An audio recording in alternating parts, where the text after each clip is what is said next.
Like what is Kundalini Yoga, what is Kundalini Awakening, and the Chakra cleaning. It's Shakti. Kundalini is Shakti. It's this whole universe that we live in. Now everybody keeps saying that Kundalini is asleep, Kundalini soi hai, Muladhara chakra mein hai, she's asleep, and I need to wake her up. We have to remember one thing. Bhai wo puri jagi hui hai. Kundalini is fully awake. We're asleep. As you mentioned, the breakfast, lunch and dinner, it's like all sattvic food, which is good for your body. Plus, you're sleeping early, you're waking up early. Because in the time of Instagram, social media and everything, everyone is sleeping at 2 a.m., 3 a.m., waking up at whatever time their body is coming. Watching the Real Housewives of Bollywood. Yeah, exactly. So in all these things, my main question is that can anybody do this? The Kundalini moves through the chakras. So if you can describe those transformations from, I think, Muladhara chakra, rises above. All the way up. And what effects it has on your mental and physical. Everybody's experience will be different. There's similarities, but everybody's experience will be different because everybody is different. Everybody is unique. You're made exactly the way that you're meant to be made. We can have two people that are exactly the same experience, exactly the same life, and that process will be different with some similarities. And is now at World Peace Yoga Ashram. What are these practices that we're doing? These are practices. So these are practices that take us through the journey of cleanse, purify, activate, balance. Lovely.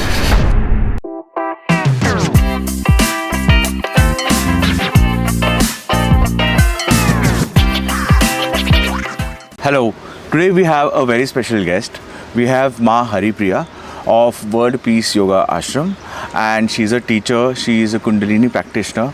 So Ma, firstly welcome on our podcast, Kay Boltaay. Hari Om, Namaste. And for our viewers, if you can just give a brief introduction about what you do, what kind of practices do you follow, and a little bit about Kundalini Yoga. That is the topic of our podcast today. Okay, so the question is, who am I and what do you want to know? So my name is Haripriya. That was my spiritual name given to me when I came deeper into this journey. And my journey involves literally being a student of learning and seeking this knowledge and what this universe has to bring each and every day. So at World Peace Yoga School, we teach the practices that take us within. So we teach the practices, and I teach the practices of sadhana, meditation, kriya, and pranayama, all which have been designed to cultivate a unity between our individual consciousness and this universal consciousness. So my practices started many years ago through varying lineages, and here I am now in the Himalayas. I've landed at the feet of Maa Ganga. Now what could be the greatest gift of Kundalini, of this Mother Earth, other than to be right here at her feet? So this journey is a journey of depth. It's a journey of understanding. It's a journey of finding that truth within us. Not necessarily happiness, but a different kind of truth, which is associated not by anything which can be given or taken away, but a depth of peace that comes and emanates from within. So here at World Peace Yoga School, we are looking to bring students home, practitioners home. Not everybody wants to be a yoga teacher. Some people are just simply seeking this liberation in this life, which is very possible. And the practices that have been designed through the Himalayan traditions have been put together so that we can find our true home. And my job here is not simply to teach, but also to learn from those in front of me, to learn from those that are also seeking, but at the same time impart the experience and that knowledge. Knowledge is one thing, but without that experience, that knowledge doesn't come to life. And that's the practice of Kundalini and Kriya. It's about bringing that knowledge to life, into this life, so that we can be in this life exactly as we're designed to be. So my basic question is, because there's a lot of misconceptions about Kundalini Yoga. There's a lot of misconceptions about Kundalini awakening or the Kundalini Chakra practice. So if you can briefly, for our audience who are watching this for the first time, if you can explain these, like what is Kundalini Yoga, what is Kundalini awakening, and the chakra cleaning. If you can put it for us in the hierarchy. Okay, so what is, I think the first question is, what is Kundalini? Yes. It's Shakti. Kundalini is Shakti. It's this whole universe that we live in. Now everybody keeps saying that Kundalini is asleep, Kundalini soi hai, Muladhara chakra mein hai, she's asleep, and I need to wake her up. We have to remember one thing. Bhai wo puri jagi hui hai. Kundalini is fully awake. Kundalini is fully awake. We're asleep. We're asleep. And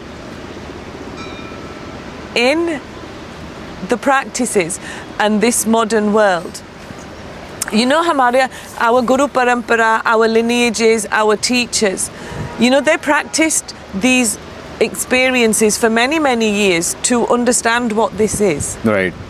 And they had a huge tapasya with it. Tapasya, svadhyaya, they had this understanding that I actually need to go in and study myself. I need to build this commitment, discipline and dedication so I can understand what this energy inside of is. Yes, what is this Shakti? Ye Shakti kya hai?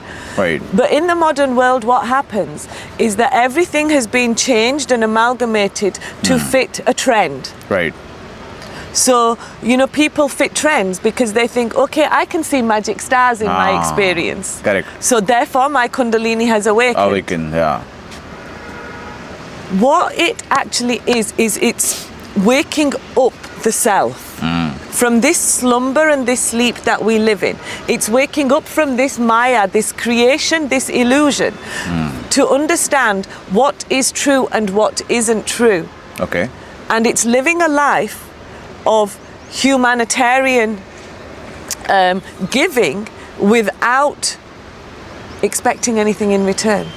It's about being in that life. It's that understanding. And the difficulty we have in the modern world is there's so many words now. My Kundalini is awakened. Yeah. Your Kundalini has awakened. That is absolutely amazing. But फिर उसको गाली क्यों दे रहा है? Why are you swearing at that person down there? Yeah, why are you then getting that angry? would not have any impact. Right. Inside of us, when it's fully awakened, there is an innate peace and an innate silence. It's almost like you are a blank canvas. इसको शिवा बोलते हैं, you are a blank canvas. Right. There is no good, bad. Okay. It just is. So which means that everything that is happening is your creation of your thinking, of your being, whether that's good, whether that's bad. But to be in this world without fear, to be in this world without those illusions that we're creating, it's a really difficult journey because this world is designed, this Maya is designed to take us through the experience of life. Right. And the word awakening is now people are misusing it to actually justify now what they're doing. Correct. Because it's been used a lot nowadays that, I've awakened myself and I've become highly aware and things like that. It is awareness. It is consciousness. It is an innate knowing of this intuition that comes from within us. That's what to wake up means. When we start to wake up, we start to see the truth. Okay. Because जो सच होता है, what that truth is, it's right in front of us. Right. वो सामने ही होता है. Somebody once said to me, these things are so obvious. So if they're so obvious, why are you holding on to your pain? Right. If it's so obvious, why are you holding on to your pain and using that as a reason to live life in that way? But my question is it advisable for everyone to awaken the Kundalini? Dekho. And now this is the thing. If we try to force Kundalini awake, it's not healthy. It's not good. This journey isn't about forcing her awake. वो तो जागी हुई है. She's awake. You have to be... We have to wake up. Correct. But in order to wake up, there is processes and practices. Because if we try and force something and we are not prepared for it, Right. what's going to happen? Exactly. It's going to crumble. You know, if this building here behind us, if this building here, they're trying to build the walls and they're trying to put a roof on, but there's no foundations below it. What's going to happen? Absolutely. That building is going to crumble. Collapse, yeah. Earthquake देखा है? जब ऐसे होता है, when the two plates beneath the earth that we can't see, they start to do this. And with doing this, what happens? The earth starts to crack and everything starts to fall, no? Right. The earth does this. So when we're trying to force something and we're not prepared for it, what's going to happen? This gonna happen. So that is when you see those videos on YouTube where people say that my Kundalini is awakened and they do all this type of The activations. The activations. How true is it? Why am I asking this? Because there are two theories to this. There is. Some say that you, as you said, you become very calm, peaceful, and there's no all this activation process in terms of physical activation जो दिखता नहीं है. हाँ जी. And एक है जो बोलते हैं कि there's all this huge body reflux of activation and you get into another zone and things like that. So what is true? What is true? The truth is what anybody is experiencing in that moment. That's the truth. Okay. That's that truth of that creation and that reality. Now, what we have to understand is that when we're doing when these activations are happening, if I put you in a meditative theta state zone and I'm asking you to do specific breath work, it could be for 10 minutes. Something is going to change Absolutely. within. And when I come and touch you anywhere, even if I touch you like this, your body will naturally start to move in that way. Because subconsciously, innately within us, this energy is starting to move. So this energy which we cultivate inside of us starts to move. Right. Because it's stuck. So through these practices, we're moving that energy that is stuck. So Right. when we start to go through these activations, people are moving their energy. Pran Shakti. They Correct. call it Prana Prana Shakti. Shakti. Right. The energy, the life force is starting to move inside of us. And when we start to have places where we are holding unhealthy patterns, unhealthy behaviors, unhealthy energies, what happens? Dam jaise hota hai. It's going to hit. It's going to hit. And it's going to do this to the body. It's going to do this to the body. So many people will think that when this starts to happen, that it is, because it's a powerful force. Your energy is so powerful that we don't know how to hold it and control it. So Which is where the practices come in. Okay. But are you in control of yourself when this happens? When the Kundalini is rising, for example? Now, this is the thing. When people are going for these activations, how much control of this do they have? Exactly my question. So, obviously, if you're not in control of this, she can fling you over there.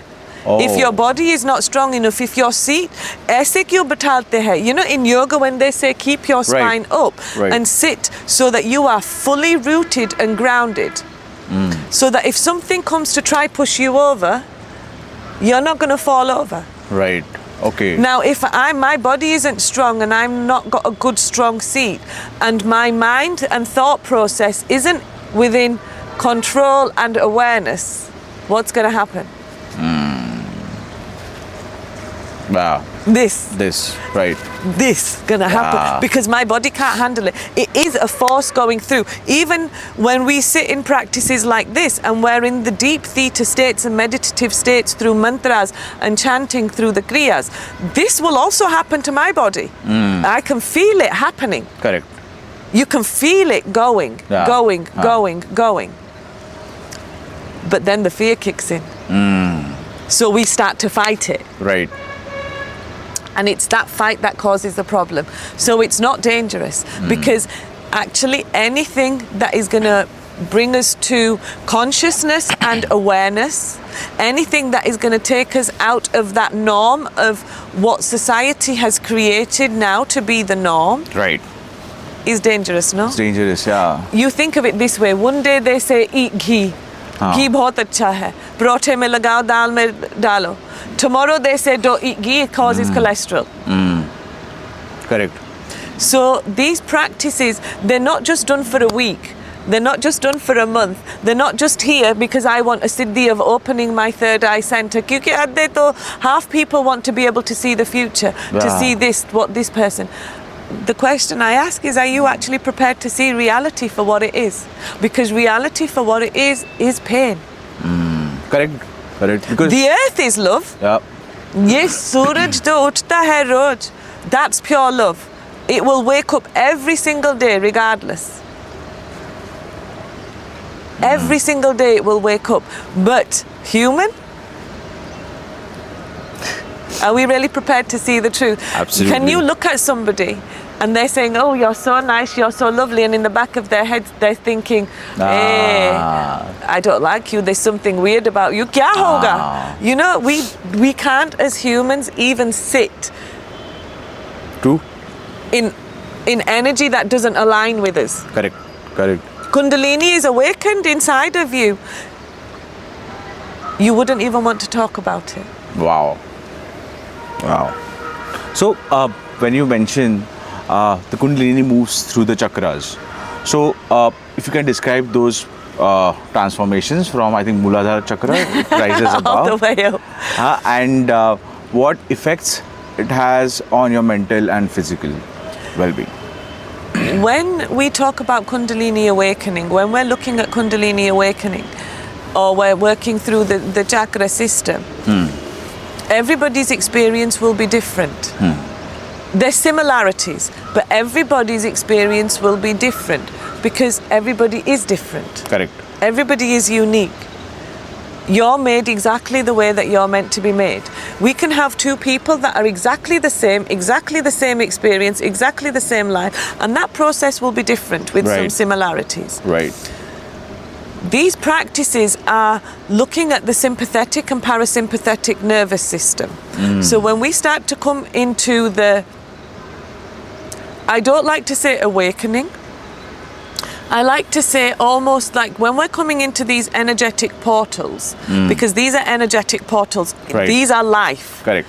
You know, they're not a little spinning wheel that spins here and a little spinning wheel that spins here. Yeah. Because जब आप doctor के पास जाएंगे तो बोलो x ray मेरा करो, मेरा मूलाधारा blocked है, he's going to say, where is it? You know? So we're looking at these energetic centers inside of us which are holding unhealthy patterns, unhealthy behaviors. When we start to release the embrace of those patterns and behaviors, what that body will do is up to this body and this thought process. Right. When it starts to move, when this energy starts to release from those centers, firstly comes the cleanse, which is the difficult part. Correct. The darknesses, the almost like you're breaking. Because the journey isn't to reach the higher self. This is the misconception. From this world, there is no higher self. This world is the higher self. Right. It's reaching the true self, the truth within. Now, when we start to release and we're starting to create space, what happens? We're going to run back to what we know because we don't have control. Correct. So all of these embraces start to happen. There will be feelings of warmth moving up the spine. There will be feelings of goosebumps. Look, goosebumps happening on the skin. You will feel tremors in your body. You'll almost feel like there's something almost like a snake that's going like this inside of you. It can take your breath. Okay. She can push you over. Oh. Because these portals are like little gateways. These are the holy pilgrimage. This is a holy pilgrimage. Right. This isn't an ascension to somewhere up there. Uppar jaake kuch nahi hona. Nothing happening. Balance is here. Balance का meaning क्या होता है?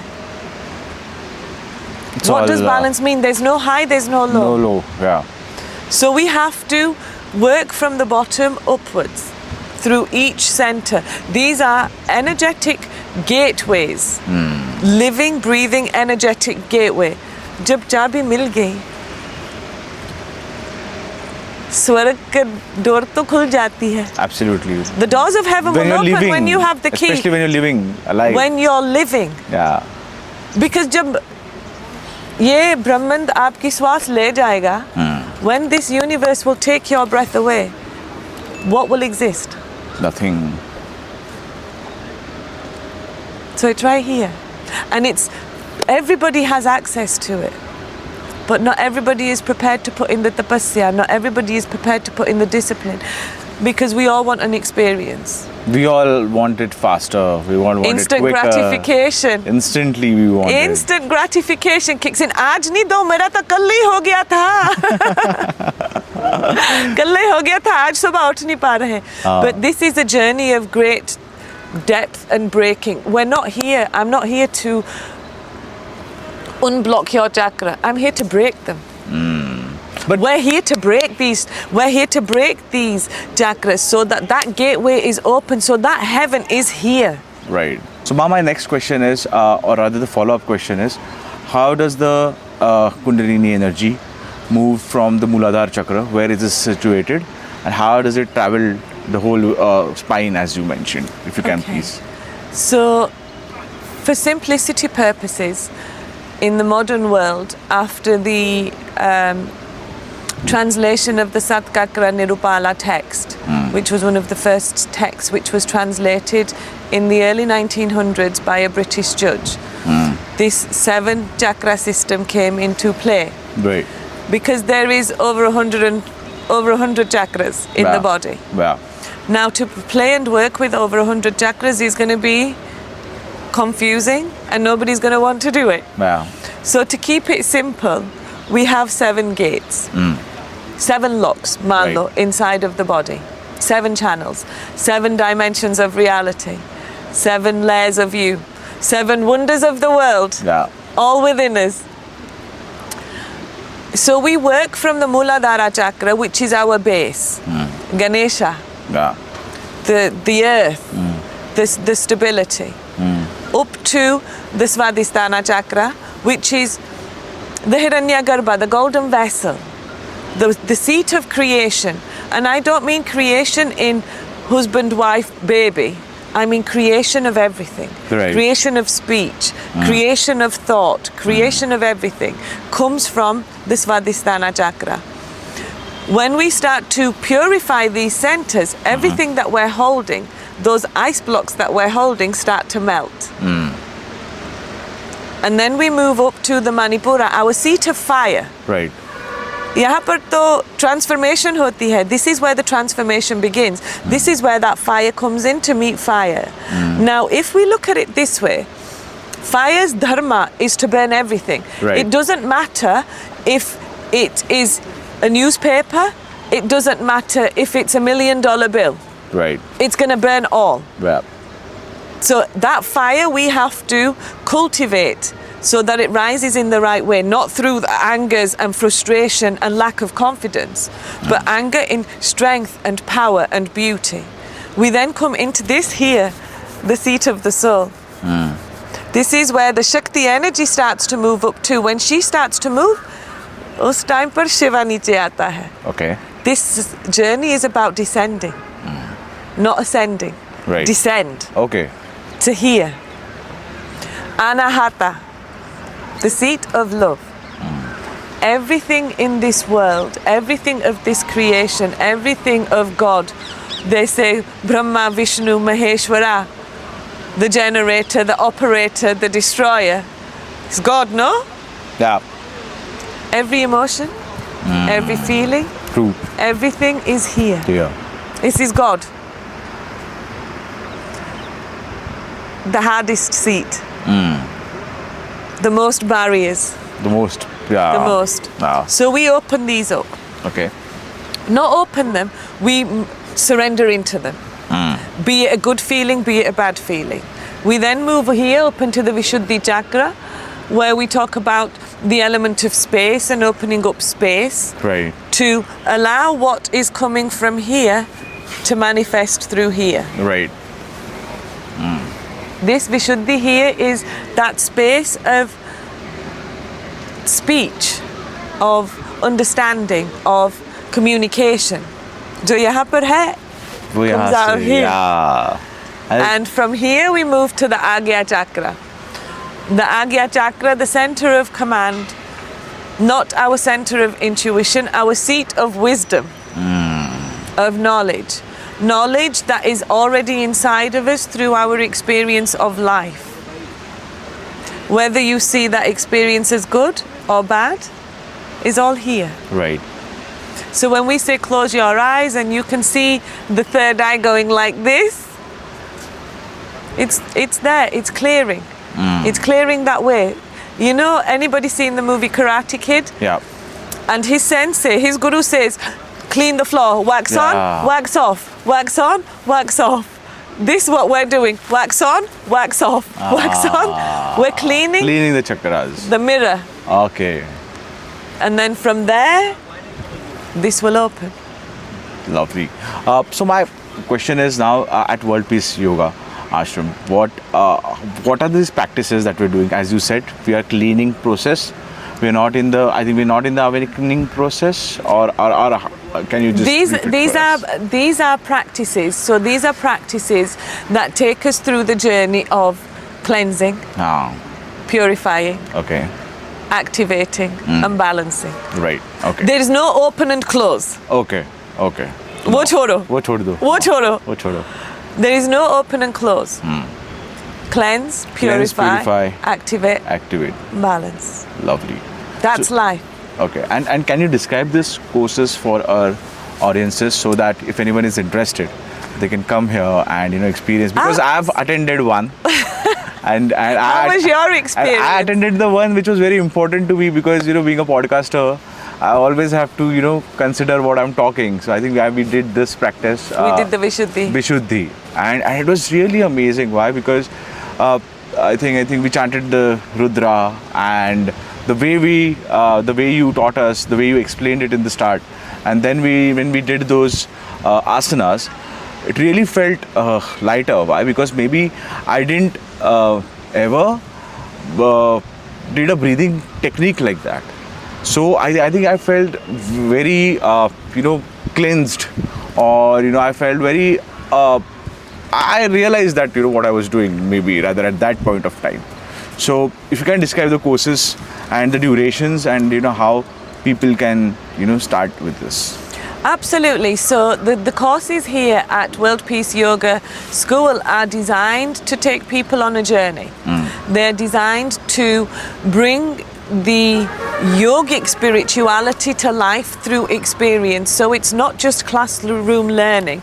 There is other things that come inside it. It's not just sitting and taking notes off a board. It's doing practices. It's practicing yoga asana. It's practicing the foundations, the Yoga Sutras of Patanjali in a life environment.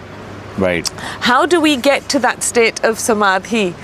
The second stage, the second chapter of the second sutra, Yoga Chitta Vritti Nirodha, the practice too, yoga is controlling the fluctuations of this individual consciousness, of this chitta. So these are the practices that we bring to life. We have a 100-hour course in Kundalini and multi-style, dependent on what journey you want to take, which is for approximately 13 days. Not everybody can afford a month out. Right. But at least we can start the practices, we can start the basis. Right. We have 200-hour courses where people will be with us and students will be with us for a month's time, for a month. Fully immersing themselves in the journey. I've left everything, I'm here. Take me through, take me to me. Correct. And then we have the 500-hour courses, which are for 2 months. Wow. And within those practices, we will have an early wake-up call. 5 a.m. you need to be ready, sadhana practice. Okay. From sadhana, you move into pranayama. We move into kriyas for Kundalini, the Kundalini practices of kriyas. Then Ha Shanti breakfast. After breakfast, yoga philosophy, anatomy, alignment adjustment, hatha yoga, more Kundalini Kriya practice, meditations. So the journey is there. Yeah. The journey is immense. It's a big schedule. You know, it's a big schedule that takes a lot. Absolutely. And it's designed in that way because, you know, many people say, I need time to reflect. I need time to reflect. Actually, the more time you have to reflect, the more you will put yourself in a knot. Correct. So you end up not being present. You end up being in that thought process You start living in the future that maybe that moment might come. We have students that will come to us and on day 5 they will say, what's going to happen in the exam? And I'm like, okay, that's 25 days away. Be today. Yeah. Don't worry about The exam. Yeah. The exam. Yeah, because I saw yesterday there was an exam, and it was conducted in a very different way because you know people expect like there'll be pen, paper, and things, but the way you conducted it, that was also amazing. And plus, what I liked about the school, since I'm experiencing a few courses and things, where as you mentioned, the breakfast, lunch, and dinner, it's like all sattvic food, which is good for your body. Plus, you're sleeping early, you're waking up early. Because in the time of Instagram, social media and everything, everyone is sleeping at 2 a.m., 3 a.m., waking up at whatever time their body is coming. Watching the Real Housewives of Bollywood. Yeah, exactly. So in all these things, my main question is that can anybody do this course? Why? Because when I saw this, I felt that maybe, you know, I need to know a bit of yoga first, or maybe, you know, get my body aligned so that, you know, maybe I don't maybe I'll be able to do those asanas. So if you can break that down for us, can anybody do this or how? Absolutely. Now here's the thing. This is what we have to understand. Yoga and this journey is for every single person. You don't need to know anything because we teach you from the basics. We teach you from the ground up. Many people think that yoga is about being flexible because that, as you say, Yes. Instagram is what Instagram shows us. Yoga isn't about flexibility of the body. Yoga is about making this mind flexible. The practices of Kundalini are about coming to that oneness state where our mind is so flexible that it holds on to nothing. So within that journey, what happens is you don't need to know anything. We will take you through everything. We even send you, when you join up, a prep course so that you can start to understand some of the terminology, some of the practices. We don't want people that can do handstands and headstands and acrobats. We want people that are here to find who they are, who want to understand what their life's purpose is. And we take you from the beginning into that journey so that you can find the purpose of your life. And that purpose of your life is you. So yesterday I was, you know, chatting up with a few of the students, and they were describing their first week, and they were like, we were so full of emotions. You know, we were, some of them were like crying, they were like opening up, and then it made them feel so lighter. It made them feel so, you know, nicer, so special at the ashram. So how does that experience come into being? Why? Because people are not ready when you come for a class, right? For a session for 100 hours or 200 hours. And does Kundalini, like again connecting back to the Kundalini Yoga, does that cause emotional turmoils in your body? Why? I'm asking this because you start becoming aware. And once you start becoming aware, you firstly meet your fears. And then once you pass your fears, then I think there's that bliss moment that, okay, it's fine. It's fine to have fears. It's fine to have problems. But the main course of life is going beyond that. Absolutely. So how do you see this? This whole journey is about breaking. This journey isn't about that positivity. It's actually about breaking. It's about breaking in a space that is safe so that we can allow ourselves to come out of those fears that we've been holding for so long. Those some scars, that video box that we keep replaying is no longer replaying. We can pull that tape out and cut it into small pieces. So this journey is one of emotion, high emotion. Tears will come. We need to see those tears. They need to come up. Nowhere in Kundalini does it say don't cry. Nowhere in the practices does it say don't cry. We need to bring them up. We need to let them come up, actually, so that we can release them. So that we can release them into the world. So yes, it does bring pain, it's difficult, it's not easy. Brings then a different joy. And it's that joy that is this life.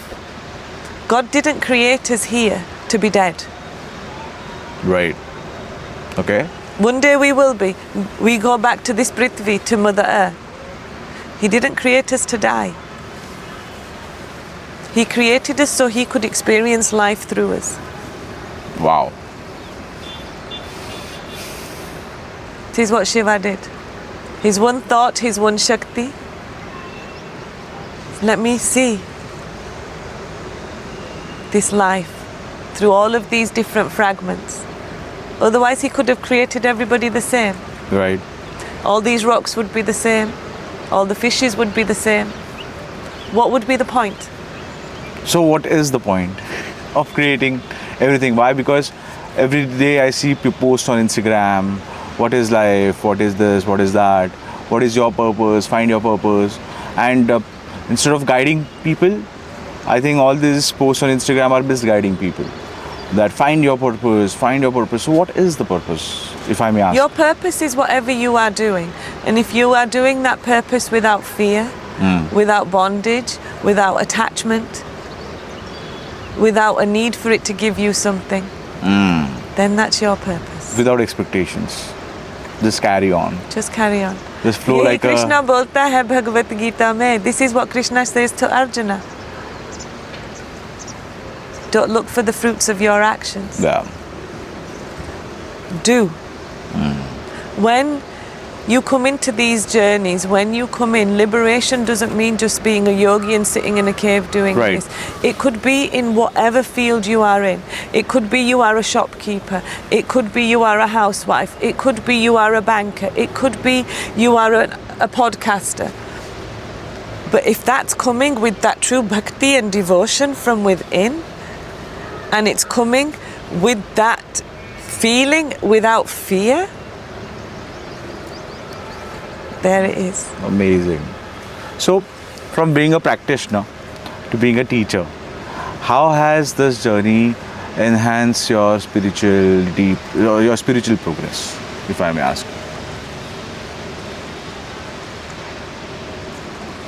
Teaching aside, you know, I'm always a practitioner. Yeah.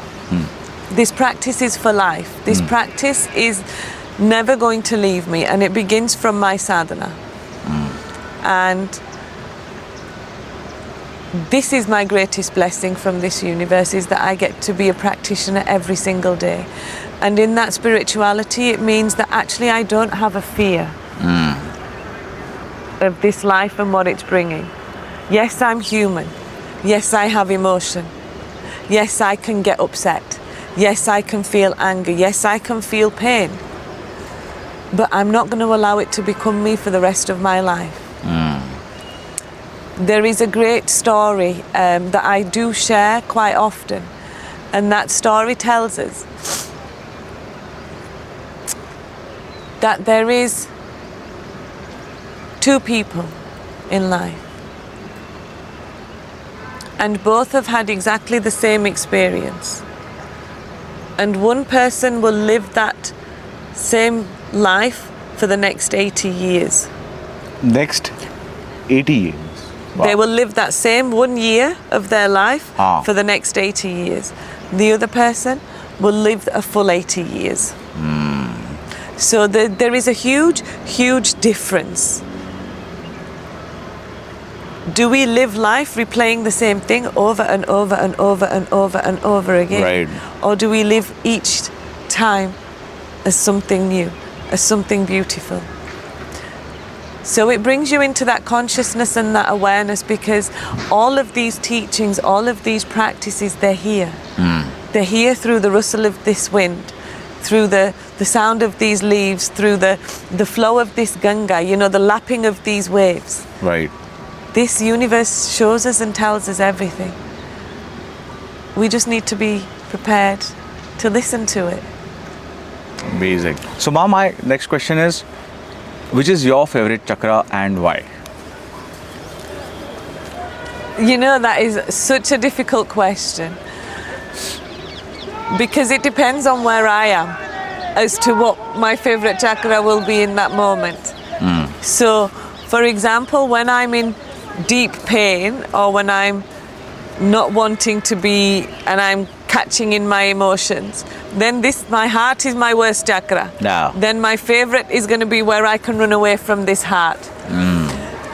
So I can't say that I have a favorite chakra, that there is one better than the other, because each one works in conjunction with the other.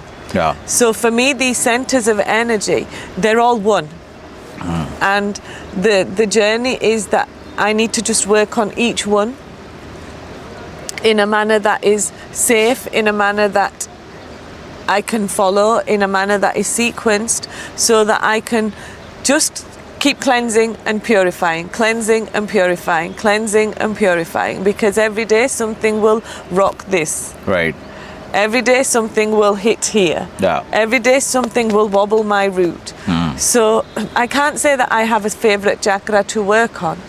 I can say that some experiences in some of the centers of energy are probably nicer than others because of maybe the pains that are held there, or the samskaras and the karmas that have been held there and that we play out. So it's not that there's a favorite. All it is that it's a different journey through each place, each space, each gateway.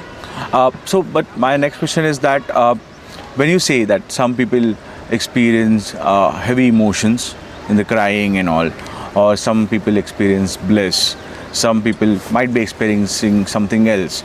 So people come with these kind of expectations to you, right? When they are practicing the Kundalini Yoga. So, and if some person doesn't get those emotions, they might feel maybe I'm doing something wrong. Yes. Maybe I didn't experience that kind of emotion. Maybe I'm not crying at all. So what would you say to those people? Why? Because as you said in the start, that not everybody's experiences are the same. So what would you like to tell them? What I would say is stop trying to compete with anybody else. Because when somebody says I saw magic stars and inside I felt my body lift, my soul lift out of my body, that's for them. That's where they are. Right. We can't compete or think that my journey will be the same, because your experience of life is also very different. Correct. So if that means that you don't feel anything or you don't see anything in that moment, that's okay too, because that journey is also a creation of our thought that is happening inside of us. Right.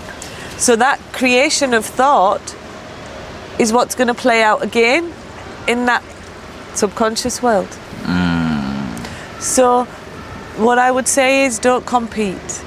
Don't try to make your experience somebody else's experience or what somebody else's experience is. Have your experience, which is what is meant. And if it means that there is nothing there and it's darkness and there is blank and there is no feeling, no thought, no emotion, maybe you're in the right space. Yeah. Because isn't that where we're meant to get to? Absolutely. Okay. What are your few experiences that you have experienced, or from some of your students when they practice? What is it that you would like to recall or share with us that might enhance the experience, or maybe that would cultivate the thought of the want to start practicing Kundalini Yoga? The magic is when we see students and the souls that are coming to practice on day one, and you see their eyes, you see their fears. But then through that journey, how that's changed, how that lightness comes, where that smile is actually resonating from this center here, from the heart, that they are now truly ready to live life.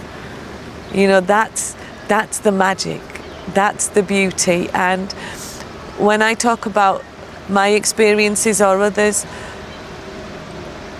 there is times where it will break me and I will have anger, but the discipline and those practices, they keep me going. They wake me up again.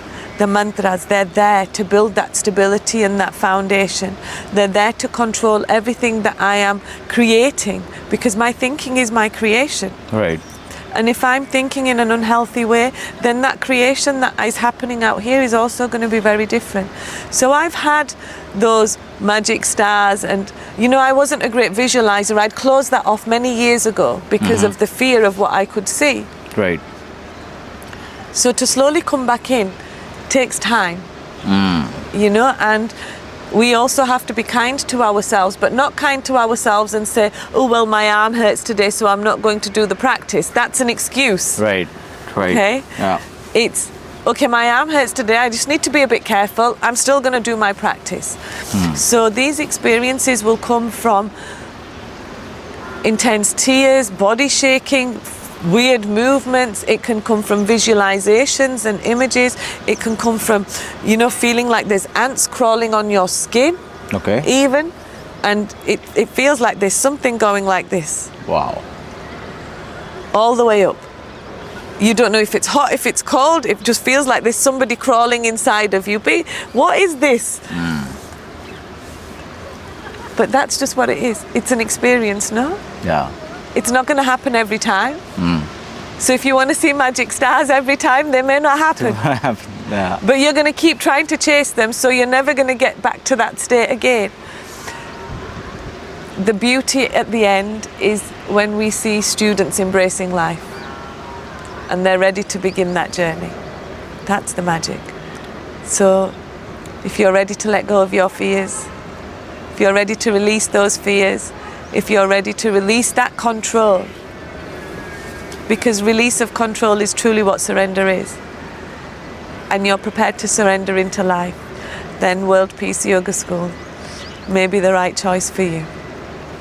So this question is for the viewers who are watching this from their homes, managing a career, managing a life which they can't detached from to get into this kind of practice. So my question is that, can anybody practice this while having a career, while having responsibilities, while not having those 100 hours or 200 hours for them to get into the yoga? So what can they do?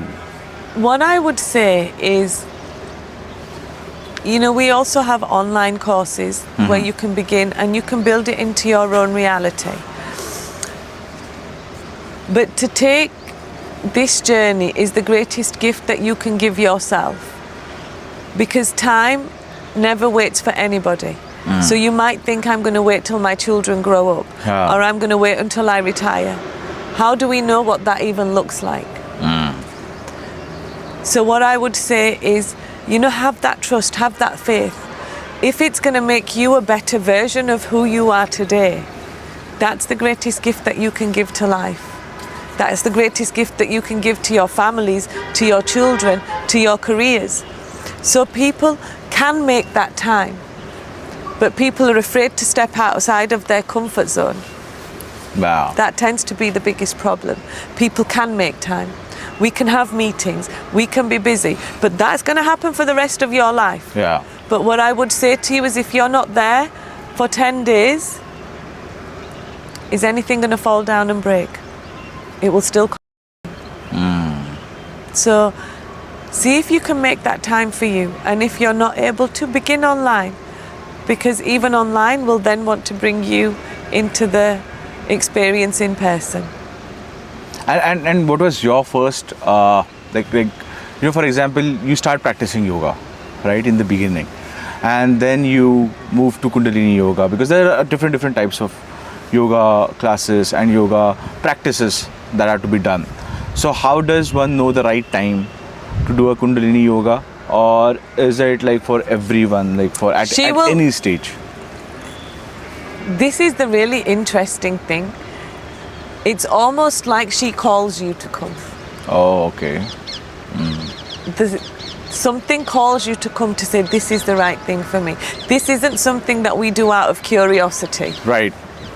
Because it's a journey inside. It's a very powerful journey inside. So she will call you to come. Wow. You'll know that I want to do this.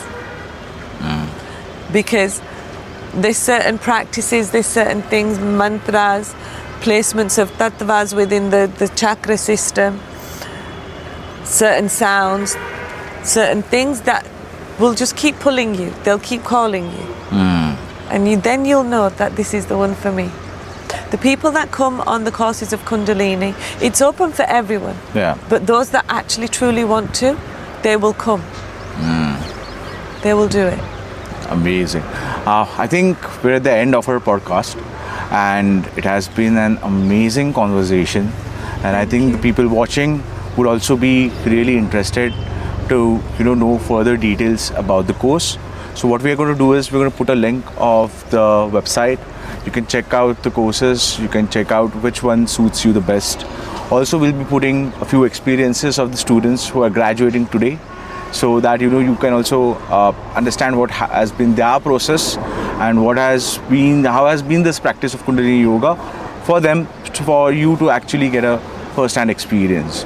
So Ma, only one thing now we want you to do is look in the camera and tell people how this experience of our podcast was, and a message that you want to give them. Well, I would firstly like to say that I am truly honoured and grateful that you took your time to come and spend some time here with us, and to even experience some of the practices. Yes. Because through that experience is how we can then guide others to their experience and share that experience.